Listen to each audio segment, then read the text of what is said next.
Parc Natural del Túria, reserva natural de la ciutat de València i les comarques de l'Horta i Camp de Túria. Amb una extensió de 4.600 hectàrees, el parc s'estén al llarg del transcurs del riu Túria. En el seu camí podem trobar també un bosc de ribera a la Vallesa i les muntanyes Les Rodanes a Vilamarxant.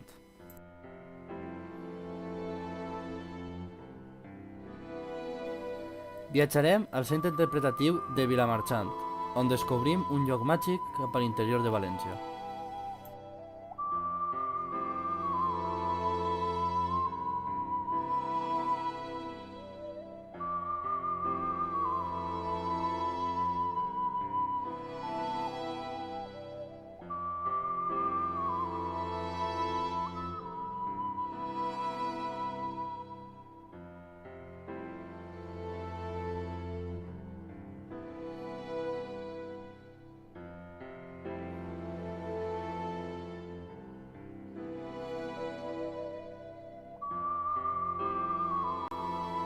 Un lloc obert al públic per gaudir sempre en companyia de la natura, on tot el món és acceptat, siguin famílies, deportistes o simplement gent que vulga relaxar-se amb el meravellós paisatge i l'aire pur d'aquest paratge.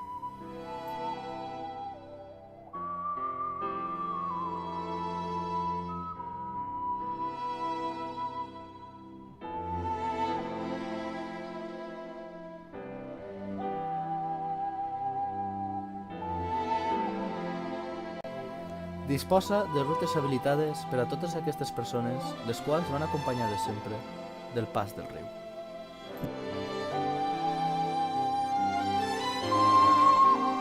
El riu Túria, cuna de vida, una de les venes de València, on al llarg de la història la vida s'ha adaptat per a viure en aquest lloc, on trobem conjuntament diversos medis, com són l'aquàtic, terrestre i el món de les aus. Ara anem a parlar de la vegetació de ribera que hi ha al riu Túria. El om, o olmo en castellà, espècie de ribera per excel·lència. El salser, o sauce, destaca per les seues fulles caigudes com si algú l'hagués banyat. El xop, o xopo, de creixement ràpid, pront es converteix en un gegant del riu. Observem una repoblació de pi blanc, l'arbre més abundant de les nostres terres, degut a la seva gran adaptació al clima mediterrani litoral. El romer, planta aromàtica tradicional, degut als seus usos medicinals i culinaris, que en el moment de floració li dona un meravellós color a les nostres muntanyes.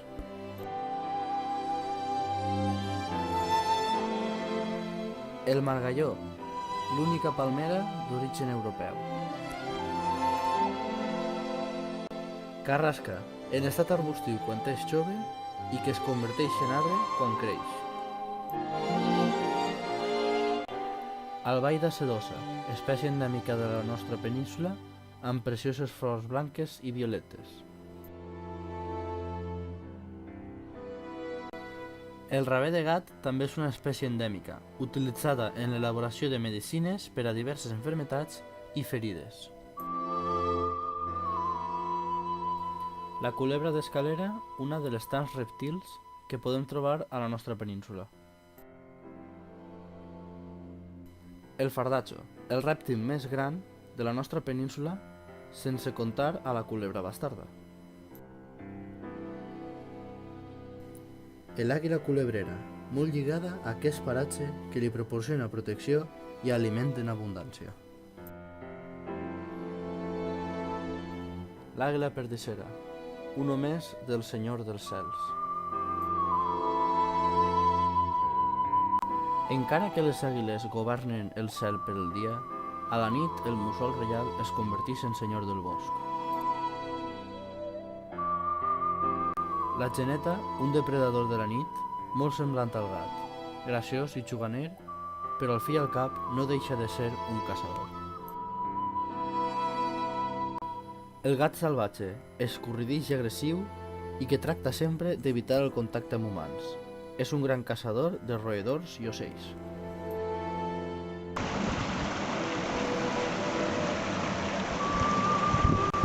Ara anem a parlar d'alguna de les espècies de peixos que ens podem trobar al riu del Túria.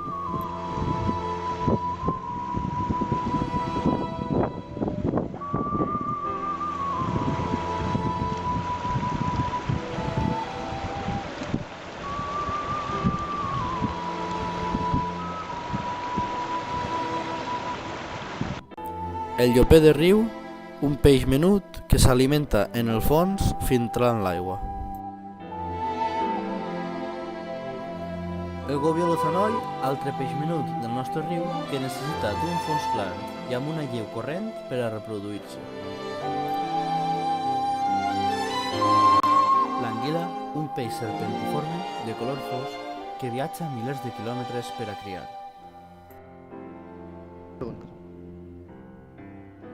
Aquest vídeo ha sigut un breu passeig per les meravelles naturals de les que disposa aquest paratge. Vos invitem a vindre per a que sigueu vosaltres mateix els que disfruteu d'aquest xicotet paradís.